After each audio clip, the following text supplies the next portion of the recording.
यूं ही नहीं मैं बन जाता हूं। कुदरत के कोने कोने से खूबियां खोज लाता हूं। गुणवत्ता की गहराइयों का गोताखोर हूं मैं। यूं ही नहीं मैं रजनीगंधा बन जाता हूं। हाथों में योगी आदित्यनाथ का पोस्टर लिए ये कौन लोग हैं जो हिंदू राष्ट्र बनाने की मांग कर रहे हैं? जहां तक नजर जाए वहां तक हिंदू राष्ट्र की मांग करने वाली भीड़ कहां से आई? ये सब क्या हो रहा है? ये सब आज आपको विस्तार से बताऊंगा। पहले एक झलक देखिए। दरअसल हिंदू राष्ट्र की मांग करती है महाभीड़ पड़ोसी देश नेपाल में सड़क पर आ गई।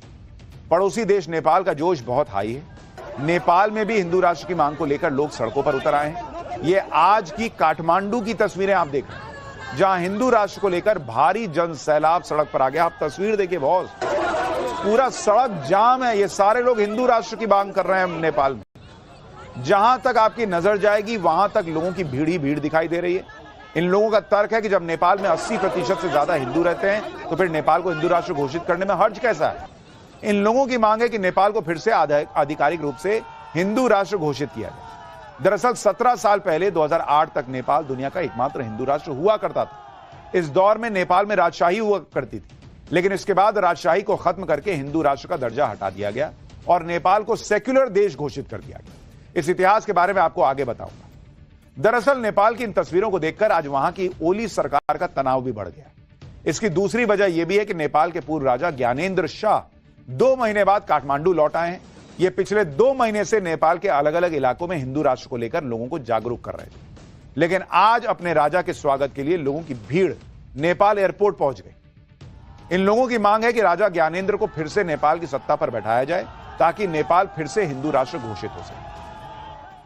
राजा ज्ञानेंद्र के समर्थन में नेपाल के लोग ये नारे लगा रहे हैं कि राजा का महल खाली करो, हमारे राजा आ रहे हैं। राजा ज्ञानेंद्र शाह वही शख्स हैं जिन्हें 2008 में नेपाल की सत्ता से हटाकर राजशाही को खत्म किया गया। 2008 तक नेपाल दुनिया का एकमात्र हिंदू राष्ट्र हुआ करता था, लेकिन माओवादी आंदोलन और वामपंथी विचारधारा के चलते नेपाल में सत्ता परिवर्तन हुआ। नेपाल में हिंदू राष्ट्र की मांग इसलिए भी बढ़ रही है क्योंकि नेपाल के लोग पिछले कई सालों से नेपाल की चुनी हुई सरकारों से नाराज चल रहे हैं। 2008 से अब तक पिछले 17 सालों में नेपाल में 17 साल में 13 सरकार बदल चुकी है। नेपाल की सरकारों के भारी भ्रष्टाचार और गरीबी, बेरोजगारी जैसी समस्याओं को लेकर लोग फिर राजशाही और हिंदू राष्ट्र की मांग कर रहे हैं। हिंदू संगठनों का तर्क है कि जब ताकतवर देश खुद को ईसाई या इस्लामिक देश कह सकते हैं तो नेपाल हिंदू राष्ट्र क्यों नहीं हो सकता? पिछले कई सालों से राजा ज्ञानेंद्र भी हिंदू राष्ट्र की मांग कर रहे हैं, लेकिन इस बार यह मांग बहुत ज्यादा मजबूती से हो रही है। कई छोटी बड़ी पार्टियां इस पर जनमत संग्रह की मांग कर रही हैं। नेपाल में कैसे बवाल मचा हुआ है, इसकी एक झलक देखिए।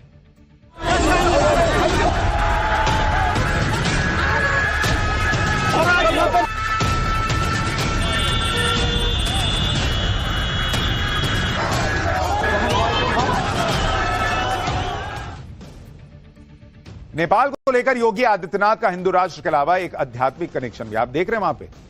जरा वो तस्वीरें दिखाइए। कई तस्वीरों में वहां पर योगी आदित्यनाथ की तस्वीर दिख रही है।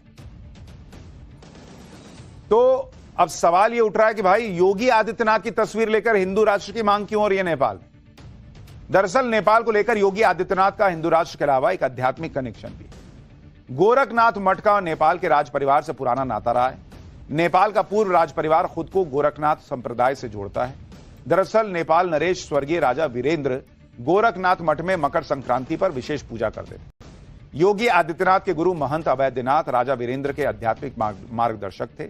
2015 में नेपाल में आए भूकंप के बाद गोरखनाथ मठ ने राहत कार्यों में मदद की थी। इसके अलावा भूकंप की वजह से टूटे मंदिरों के पुनर्निर्माण में योगदान दिया था। 2017 में नेपाल में आयोजित विराट हिंदू सम्मेलन में राजा ज्ञानेंद्र शाह ने योगी आदित्यनाथ को आमंत्रित भी किया था। पिछले महीने महाकुंभ में सीएम योगी के निमंत्रण पर राजा ज्ञानेंद्र प्रयागराज आए थे। पिछले कुछ सालों से नेपाल के कुछ हिंदूवादी संगठन और राजावादी नेता देश को पुनः हिंदू राष्ट्र बनाने की अब मांग कर रहे हैं। हिंदू राष्ट्र को लेकर नेपाल में चल रहे आंदोलन की एक तस्वीर आज बहुत वायरल हो रही है। तस्वीर नेपाल की सड़कों पर लोगों की भीड़ यूपी के सीएम योगी आदित्यनाथ के पोस्टर को लेकर प्रदर्शन कर रही है। बहुत से लोगों के मन में यह सवाल आया कि नेपाल में सीएम योगी का क्या रोल है? यहां लोगों की भीड़ अपने हाथों में सीएम योगी का पोस्टर लेकर क्यों चल रही है? दरअसल नेपाल में भी सीएम योगी की पहचान एक मजबूत हिंदूवादी नेता के तौर पर है। जिस तरह योगी आदित्यनाथ हिंदुत्व को लेकर अपना पक्ष रखते हैं, उससे नेपाल के लोग बहुत प्रभावित थे। 2008 में जब नेपाल को हिंदू राष्ट्र से हटाया गया था, तब भी योगी आदित्यनाथ ने इसका बहुत विरोध किया था। इसके बाद 2015 में जब नेपाल को धर्मनिरपेक्ष राष्ट्र घोषित किया गया, इसका भी योगी आदित्यनाथ ने भारी विरोध किया था, क्योंकि योगी नेपाल को हिंदू राष्ट्र बनाए रखने के पक्षधर थे। राज परिवार अब भी गुरु गोरखनाथ को अपना राजगुरु मानता है। नेपाल के राजा के राजमहल के पास ही गुरु गोरखनाथ की गुफा थी। उस समय के राजा पृथ्वी नारायण शाह गुरु गोरखनाथ के दर्शन के लिए जाया करते थे। राजा पृथ्वी नारायण की भक्ति से खुश होकर उन्हें नेपाल को एकजुट होने का वरदान दिया था। तभी से गुरु गोरखनाथ को राज परिवार से खिचड़ी चढ़ाने की परंपरा भी तेजी से शुरू हुई, जो आज तक चली आ रही है। गोरखपुर के मठ में नेपाल के शाही परिवार की तरफ से प्रसाद के रूप में खिचड़ी भेजी जाती है। भाई, ऐसा कनेक्शन है गोरखनाथ मठ का और गोरखपुर के इस मठ का और नेपाल का। मकर संक्रांति के दिन गुरु गोरखनाथ को पहली खिचड़ी गोरक्ष पीठाधीश्वर चढ़ाते हैं, तो दूसरी खिचड़ी आज भी नेपाल नरेश की तरफ से चढ़ाई जाती है। कई बार नेपाल नरेश खुद खिचड़ी चढ़ाने यहां भारत आए, नहीं तो उनका कोई ना कोई प्रतिनिधि यहां पर आकर खिचड़ी चढ़ाता है। उसको यहां से नेपाल की सुख शांति के लिए महारोट का प्रसाद दिया जाता है। नेपाल राजवंश ने गुरु गोरखनाथ की चरण पादुका को अपने मुकुट पर बना रखा था। इतना ही नहीं, नेपाल के सिक्कों पर गुरु गोरखनाथ का नाम लिखा हुआ है। तो आप सोचिए नेपाल का और योगी जी का क्या कनेक्शन है, उनके मठ का क्या कनेक्शन। और इसीलिए वहां योगी आदित्यनाथ के पोस्टर के साथ लोग हिंदू राष्ट्र की मांग कर रहे हैं। 2017 में यूपी के मुख्यमंत्री बनने के बाद सीएम योगी नेपाल गए थे। उस दौरान सीएम योगी ने जो बात कही थी, उसके बाद नेपाल में हिंदू राष्ट्र की मांग तेज हो गई। सुनिए योगी ने क्या कहा था। नेपाल आज अपनी पहचान के लिए तरस रहा है। यह पहचान कभी भगवान गोरक्षनाथ की कृपा से, बड़ा महाराज पृथ्वीनारायण सहदेव जी की कृपा से, नेपाल के एकीकरण के माध्यम से आप सबको प्राप्त हुआ था। आज नेपाल को बांटा जा रहा है। हिंदू समाज को आपस में बांटा जा रहा है।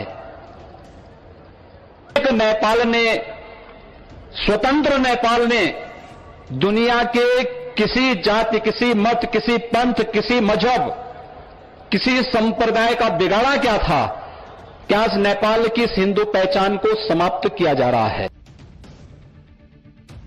नेपाल के हिंदू संगठनों का तर्क है कि अगर सनातन को बचाना है तो सेक्युलर कहने से काम नहीं चलेगा। नेपाल की जनसंख्या में पिछले 10 साल में मुस्लिम और ईसाई आबादी की हिस्सेदारी हिंदू और बौद्ध आबादी की हिस्सेदारी में बढ़ी है और हिंदू और बौद्ध आबादी घटी है। साल 2011 और 2021 के सेंसस के मुताबिक अगर आप देखें तो हिंदुओं की आबादी 2011 में 81.3% थी, 30, जो घटकर 81.19% रह गई। अगर आप देखेंगे बौद्ध धर्म की, उनकी आबादी 9% के आसपास थी, जो घटकर 8.2% रह गई। मुस्लिम आबादी 4.4% से बढ़कर 5.09% हो गई, और जो ईसाई मात्र 0.1% आबादी होती थी उनकी, वो ऑलमोस्ट 2% के करीब पहुंच गई। तो कई लोगों को लग रहा है भाई हिंदू आबादी घट रही है, और इसलिए उनको लगता है कि हिंदू राष्ट्र नेपाल को फिर से घोषित कर देना चाहिए। नेपाल में चल रहे विरोध प्रदर्शन को पीएम ओली का कहना, इस प्रदर्शन पर पीएम ओली का कहना है कि अगर पूर्व राजा को लगता है कि वो लोकप्रिय हैं तो उन्हें संविधान का सम्मान करते हुए अपनी पार्टी बनाकर चुनाव लड़ना चाहिए।